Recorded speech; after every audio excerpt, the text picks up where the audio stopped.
Hi, how's everyone doing? Hey, everyone's good, I hope. When I get on stage, I get really nervous, so someone told me to imagine the crowd naked, but I don't think I'm going to do it this time. I'm going to go, we have nightmares. Anyways, as you know, I'm going to do it in English, so if you don't understand what I'm saying, I'm going to hold up the sign, and so whenever this is a joke you don't understand, I'll hold up the sign. So, and it's going to be like it's going to be in English, but there's no subtitles. It's going to be like your high school exams, and at the end of the night, there's going to be a quiz. I'm going to test you if you understood everything. Okay? Okay. So, anyways, I just came to Morocco for vacation. I wanted to go somewhere that's hot, and I'm scared of the coronavirus. But I was told that in Islam, you don't have beer because it's haram, so there's no corona here. So I decided to come here. So I hope it was a good decision. There's no corona. At the airport, they asked me if I had any weapons. So I asked the guy, do I need any weapons? Okay.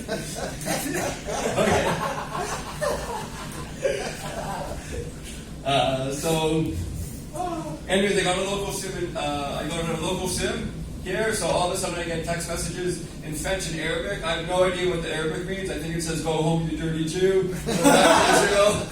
We don't like you. I hope it doesn't, but you never know. So I live in Israel, and as you know, in Israel there's suicide bombers. And I don't understand these suicide bombers because they say they go to heaven and they get 72 virgins. And I don't know why people want 72 virgins. But you want some sluts, some hookers, some porn stars, some women who know what they're doing. You have 72 virgins. They're going to be. They don't know what they're doing. They're going to be annoying all day. Every day there's going to be 20 of them on the time of the month. It's going to be. You're going to have 72 mother-in-laws, and it's just not fun. And that's why there's no Jewish suicide bombers, because we can't put up with one Jewish wife, let alone so I come from Canada, I come from a big family. I have 7 siblings, boy, girl, boy, girl, boy, girl, boy, girl, is how it goes. 3 sisters and 4 brothers. And in a big family, you're not called by your name, you're called by your number. So I was number 3. It wasn't until I was in grade 1 that I learned that my name was David, and I'm number 3. People were calling me David. I had no idea what they were talking about. And we had such a big family, we didn't let my mom go out of the house in the 80s. Every time she came back home, there was another kid. And, you know, I love my family, at least I love my siblings, at least the ones I can recognize. And every time we came home, we had to have a punch card, we had name tags, so our parents knew who we were. We had to punch in and out so they know we were home. And growing up with a big family was like to show Survivor. But the bad thing is you don't get to kick anyone off the island. You don't get to kick anyone off the family. The worst part is that you have to sleep outside, which is okay in the summer, but in the Canadian winter, it really sucks to sleep outside. Fortunately, my dog shared his house, so I got to sleep inside. And the worst part of having a big family is there's no privacy. So every time you go out, and I want to take a girl home, I try to go back to her house. At least that's how I told my family why I never had a girl.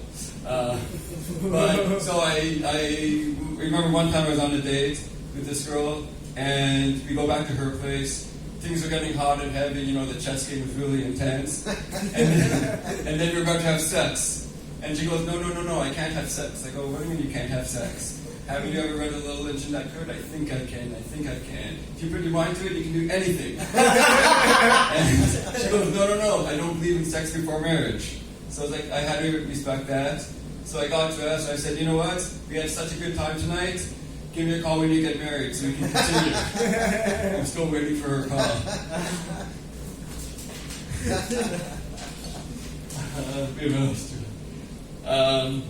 Also, you know these apps on the phone, you have, do you guys have Raise here in Morocco?